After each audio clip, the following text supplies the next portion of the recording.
If I wasn't sure whether I was losing body fat or not, I would check for 3 key signs. For some reason, people expect body fat to come off in 1 week. If you've spent a few years steadily gaining weight, it's not realistic to expect it to come off in 1 week. So stay patient and follow these 3 things. Before we jump into it, in my last video I referred to myself as Decaf Dan, which is strong alliteration, but the reason that came about was because as I transitioned into PTing from my previous finance jobs, I had to get up earlier for client sessions in the morning, and with my local coffee shop I realised that if I have caffeine after 9 AM, I'm just wired in bed and I feel like I'm in Ibiza. So my local coffee shop started calling me Decaf Dan because I'd come in early and still get decaf.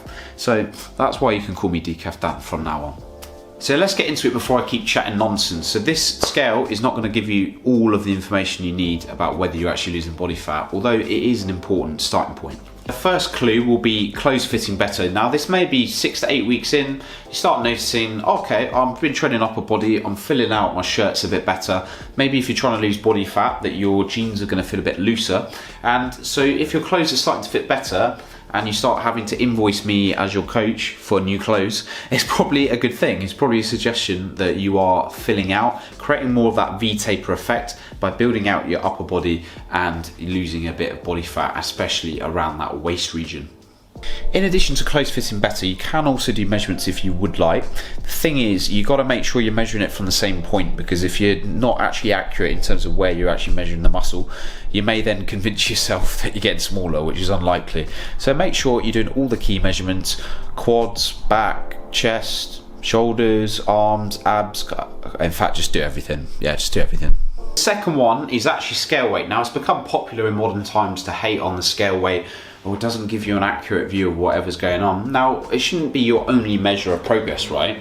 But it is a good tool for us to make sure that we're in a calorie deficit, because if you're not tracking your food and you don't know how many calories you're consuming, and you're not tracking your body weight in relation to the food you're eating, it's quite hard to know if you're in a calorie deficit or not. And the simple way of knowing if you are in a calorie deficit, which means burning more calories than you are consuming, which is what we need for fat loss, is to check your trending body weight on a weekly average. Let me explain. So sometimes people freak out because they step on the scale, they think they've gained a ton of weight, and if you're doing one random weigh-in on a different time of day once a week, you're not comparing like for like. And this is because the scale weight can fluctuate during the week by so much based on so many factors. Now this could be things like your sodium intake, which leads to water retention, drinking alcohol, which leads to water retention, having more carbs, which leads to, you guessed it, water retention. So because of this is why when you step on the scale after a big holiday or a big weekend of eating, the scale weight's going to balloon up in terms of water weight, and you're going to freak out and stop doing the things you've been doing up to that point. Whereas if you look at the trending of your average weigh-ins each week and you do a daily weigh-in at the same time each day, take the weekly average, when you look at the data over a longer period of time, whether that be a few weeks, if your average body weight is trending in the right direction and coming down, that's how you know when you're consistently in a calorie deficit, and meaning you are losing body fat, providing you're doing your weight training and you're having enough protein. The third thing is visual changes in the mirror. Sorry, I didn't see you there. So visual changes in the mirror are going to give you a good indication of whether you are actually progressing over time and getting visibly leaner.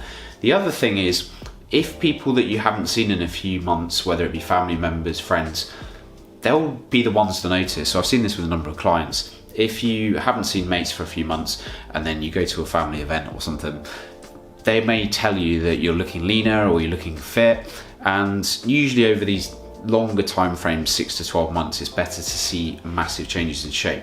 I would highly recommend that you take progress pictures, because it's only going to be over this longer period of time, looking back, that you're going to see these big changes in shape. You can't expect to take the progress pictures each week and see massive differences. It's going to be over a longer period of time, and you will thank yourself, because if you're taking videos and pictures over time and you keep that in a folder somewhere, when you look back, you're going to be really proud of your progress, and I'd always recommend that you do this. Honestly, I would not bother with measuring body fat, because the scales that you step on that measure body fat can't tell the difference between that and water, and there's no completely accurate way of measuring body fat. All of them have their limitations, so I'll probably just go based on how you look and how you feel. You're happy with the progress in terms of visual changes in the mirror, taking progress pictures, the scale weight's trending in the right direction, you're fitting your clothes better, people are noticing changes. This is all a good indication of you losing body fat. I hope you found this video useful.